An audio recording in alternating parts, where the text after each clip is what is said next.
Welcome back everybody. If you watched the end of my last video with the Aston Martin clutch replacement, you'll see that I had an SL500 that's getting ready for a suspension conversion. And we've got our special guest Daniel Son here today to help us out. Now Daniel, I don't know if you remember back when I was with the Wizard, we did a CL55 AMG where we converted it from the hydraulic suspension over to these steel spring coilovers.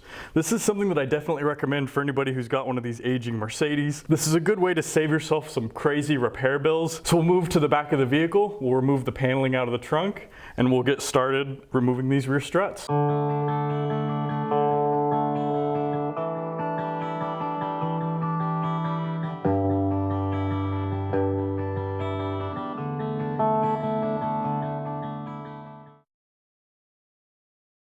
Now the whole reason we're doing this ABC conversion is because of the hole in that line right there. Now we're up underneath the front driver's side wheel. You can see we have our ABC accumulator. We've got a valve block with a couple of solenoids. And this line runs all the way to the back of the vehicle. It runs from the solenoid block all the way to the back of the vehicle. So the owner messaged me saying that he was having some issues with the local shop trying to get this line repaired or replaced.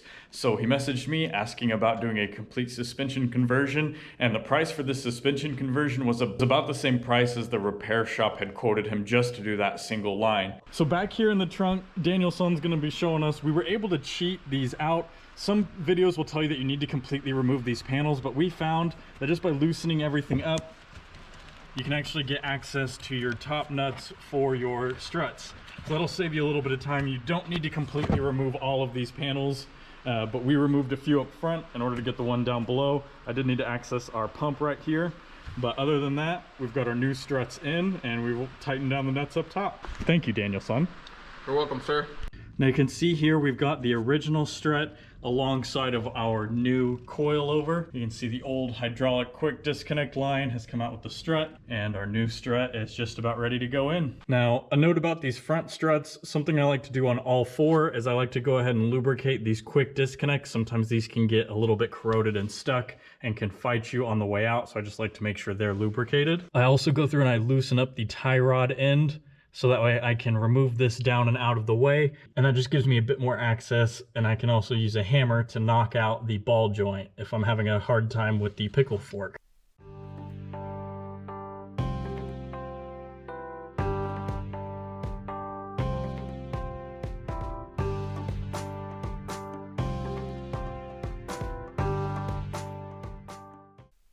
I always like to make sure that I drain these ABC struts before I repackage them. So I just pull off the hydraulic line from the strut. So this is the hydraulic line detached from the strut. It's just a 17mm nut to remove.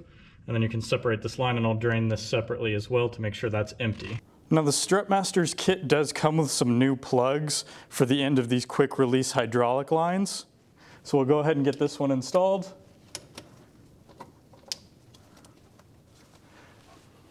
And you can see that it sticks out just a little bit. You can see the end of the plug. Make sure it's in there nice and secure. And if you do need to remove it, it does stick out a little bit, so that way you can get a hold of it and pull it back out. Taking a look at these struts side by side, you can see the old ABC strut on the left with the hydraulic line still attached. And we have our new Strutmasters assembly over here on the right.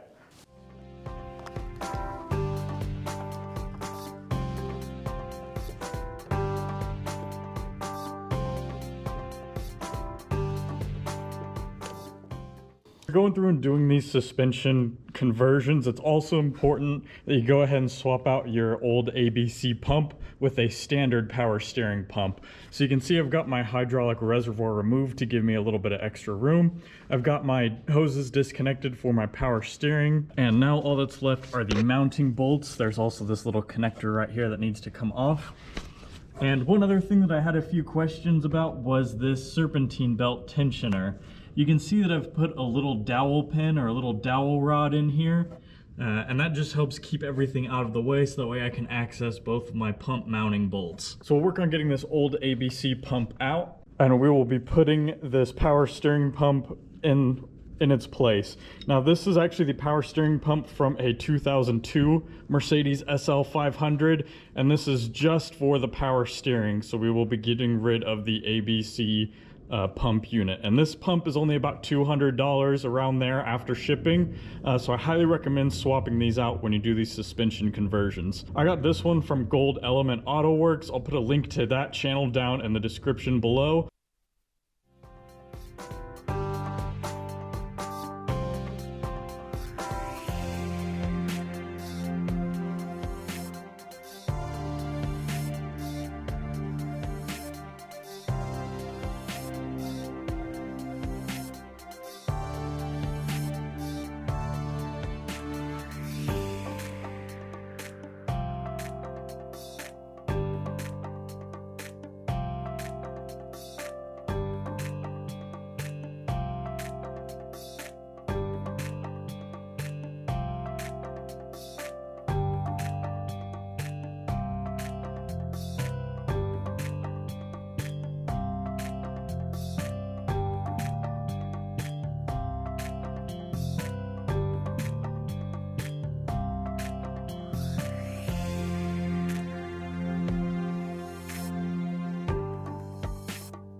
Now once you've got the mounting bolts undone up top, the next thing you have to do is you can see there's a black arm that connects to the engine block right there. You need to go ahead and disconnect that bolt, as well as the one that's on the back of the pump. The one on the back of the pump is pretty difficult to see. Now this upper bolt for that arm that comes off of the block is accessible from the top. All right, so I've got it broken loose with my ratchet that's got the bend in the handle. I'm gonna switch over to something a little bit smaller to make this go a little faster. Now, last but not least, down here at the very bottom of the pump on the back side, again, I can't show it very well on camera, there's a 13mm nut. And that's the last thing that we've got to remove to get this ABC pump out. And you'll want to be careful because you don't want to drop the ABC pump once you've got that nut out. And I do have my electric fan removed just to give me a little bit of extra room here. And now,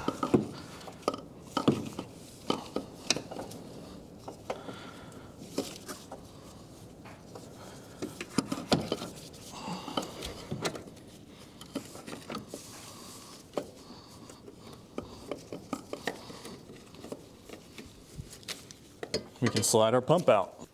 Now that I've got my ABC pump out, I can show you here on the back side. The pump sits in the vehicle kind of at an angle like this, something similar to that. This is gonna be on the bottom right-hand side. This is where that 13mm nut sat. And then this empty socket right here, this is where that arm connects to support the unit itself. So once we were able to get those two off the back, we were able to remove our ABC pump just fine.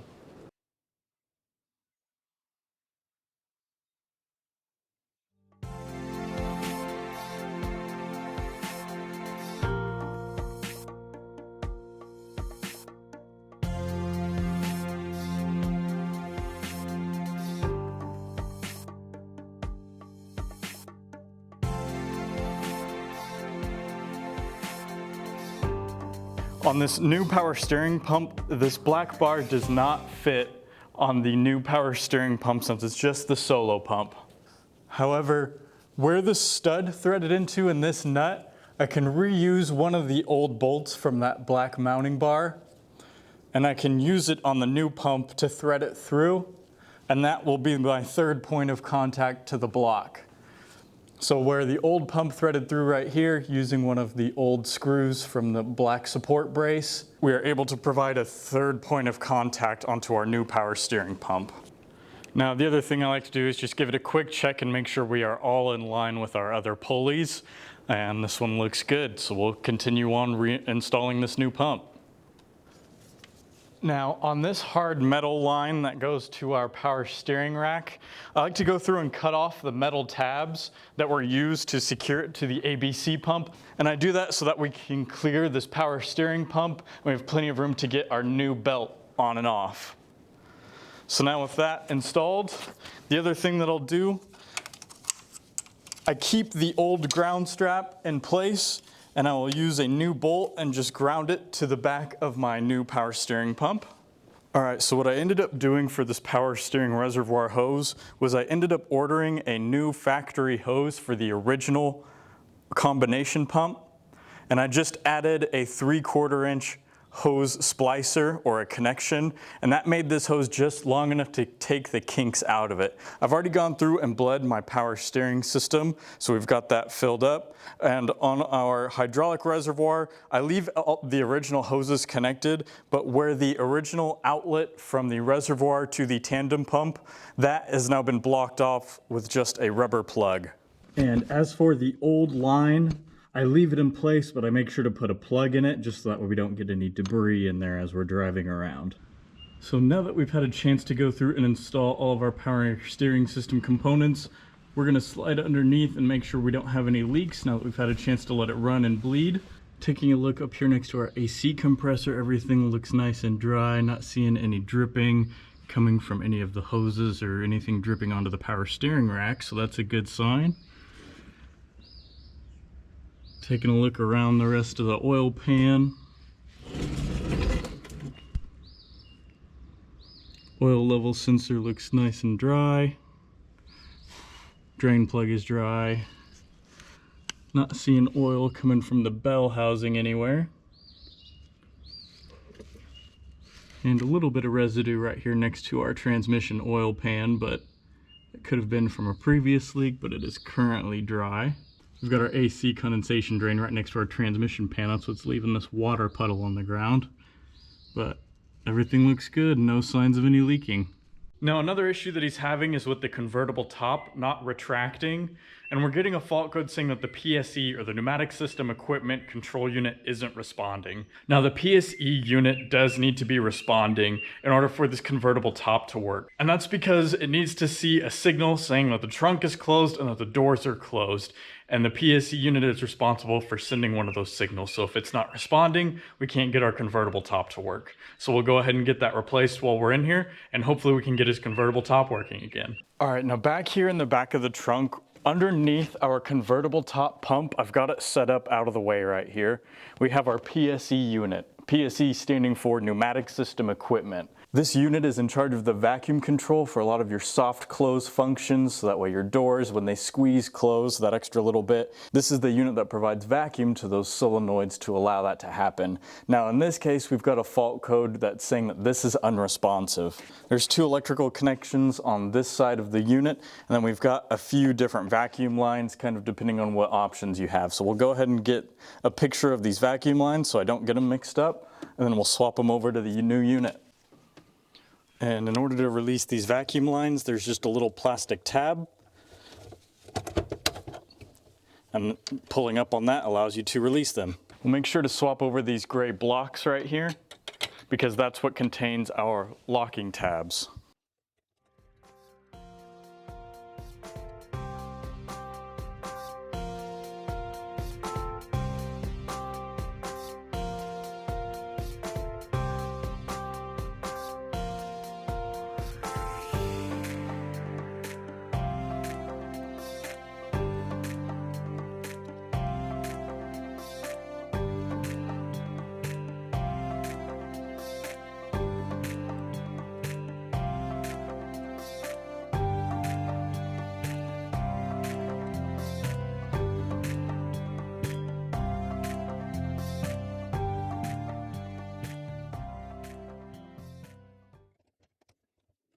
All right, so now having replaced our PSE unit in the trunk, we're gonna hop in, start it up, let it idle for a little bit, and we're gonna check to make sure that our Vario roof is now working.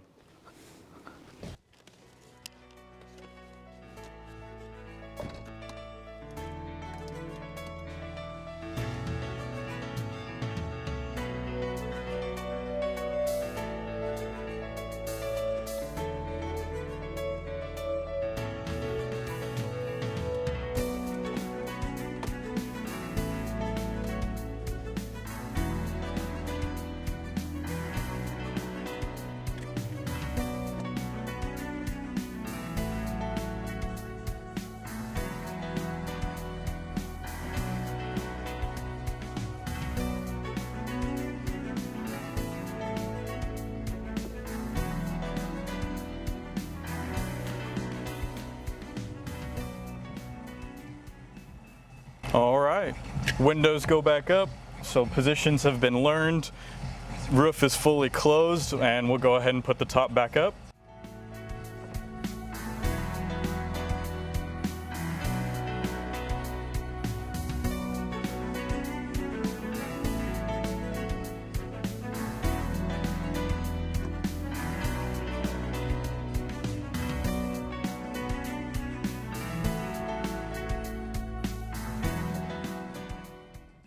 We're definitely in a better position than when it was slammed all the way to the ground with that ABC system collapsed. Everything's looking good. We just got back from our first test drive. Double check the convertible top, make sure that we've got that working for him.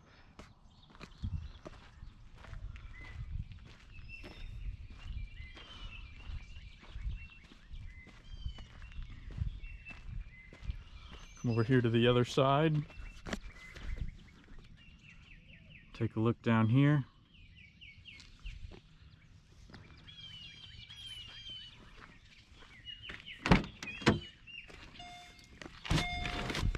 And you can see when we start up,